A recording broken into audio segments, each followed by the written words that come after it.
जय श्री श्याम भक्तों। माघ मास का पावन महीना चल रहा है और इस पावन महीने में हम कुछ भी दान पुण्य कथा भजन कीर्तन वगैरह कर लेते हैं या स्नान भी कर लेते हैं तो हमारे जीवन से पाप रूपी राक्षस का नाश हो जाता है और करोड़ों करोड़ों गुना शुभता फल की प्राप्ति होती है। अगर आपने आज तक कथा का स्मरण नहीं किया है या फिर स्नान नहीं किया है तो आप आज से ही शुरू कर सकते हैं। आज हम माघ मास के 7वें अध्याय का पाठ का स्मरण करेंगे जो भगवान विष्णु को अति प्रिय है। बोले विष्णु भगवान की जय। हरि शरणम हरि शरणम हरि शरणम हरि शरणम हरि शरणम हरि शरणम हरि शरणम हरि शरणम प्रभु शरणम प्रभु शरणम प्रभु शरणम प्रभु शरणम प्रभु शरणम प्रभु शरणम प्रभु शरणम प्रभु शरणम गुरु शरणम गुरु शरणम गुरु शरणम गुरु शरणम गुरु शरणम गुरु शरणम गुरु शरणम गुरु शरणम जपो शरणम जपो शरणम जपो शरणम जपो शरणम जपो शरणम जपो शरणम जपो शरणम जपो शरणम हरि शरणम हरि शरणम हरि शरणम हरि शरणम। अब तक हमने सुना था ये यमराज के दूत दोनों को बांधकर यम के पास लाए थे और कहने लगे थे कि महाराज इन दोनों पापियों के लिए क्या आज्ञा है। अब चित्रगुप्त ने उन दोनों के कर्मों की आलोचना करके दूतों से कहा कि बड़े भाई कुंडल को घोर नरक में डालो और दूसरे छोटे भाई विकुंडल को स्वर्ग ले जाओ जहां उत्तम भोग है। तब एक दूत तो कुंडल को नरक में फेंकने के लिए ले गया और दूसरा दूत बड़ी नम्रता से कहने लगा कि हे विकुंडल चलो तुम अपने अच्छे कर्मों से स्वर्ग को प्राप्त होकर अनेक प्रकार के भोगों को भोगो। तब विकुंडल बड़े विस्मय के साथ मन में संशय धार कर दूत से कहने लगा कि हे यमदूत मेरे मन में बड़ी भारी शंका उत्पन्न हो गई है, अतएव मैं तुमसे कुछ पूछना चाहता हूं, कृपा करके मेरे प्रश्नों का उत्तर दो। हम दोनों भाई एक ही कुल में उत्पन्न हुए, एक जैसे ही कर्म करते रहे। दोनों भाइयों ने कभी कोई शुभ कार्य नहीं किया, फिर एक को नरक क्यों और दूसरे को स्वर्ग किस कारण प्राप्त हुआ। मैं अपने स्वर्ग में आने का कोई कारण नहीं देखता। तब यमदूत कहने लगा कि हे विकुंडल माता पिता पुत्र पत्नी भाई बहन से सब संबंध जन्म के कारण होते हैं और जन्म कर्म के भोगने के लिए ही प्राप्त होता है। जिस प्रकार एक वृक्ष पर अनेक पक्षियों का आगमन होता है उसी तरह इस संसार में पुत्र भाई माता पिता का भी संगम होता है। इनमें से जो जैसे जैसे कर्म करता है वैसे ही फल भोगता है। तुम्हारा भाई अपने पाप कर्मों से नरक में गया, तुम अपने पुण्य कर्म के कारण स्वर्ग में जा रहे हो। तब विकुंडल ने आश्चर्य से पूछा कि मैंने तो आज जन्म कोई धर्म का कार्य नहीं किया, सदैव पापों में ही लगा रहा। मैं अपने पुण्य के कर्मों को नहीं जानता। यदि तुम मेरे पुण्य के कर्मों को जानते हो तो कृपा करके बतलाइए।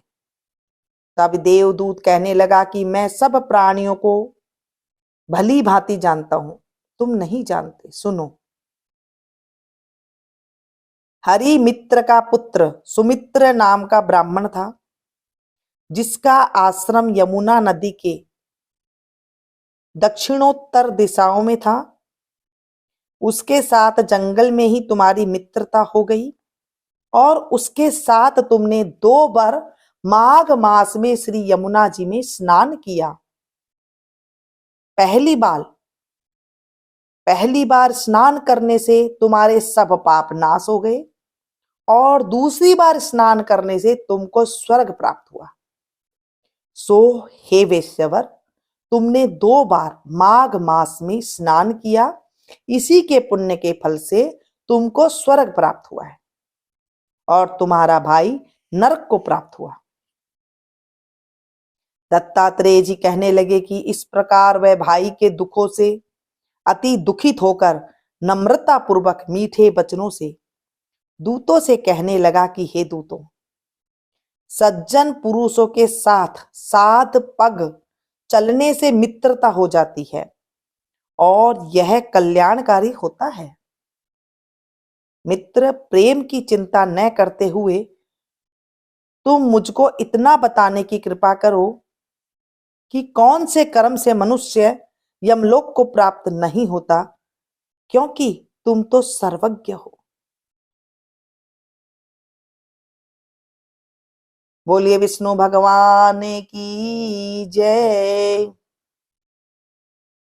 श्रीमन नारायण नारायण नारायण, श्रीमन नारायण नारायण नारायण, भजमन नारायण नारायण नारायण, श्रीमन नारायण नारायण नारायण।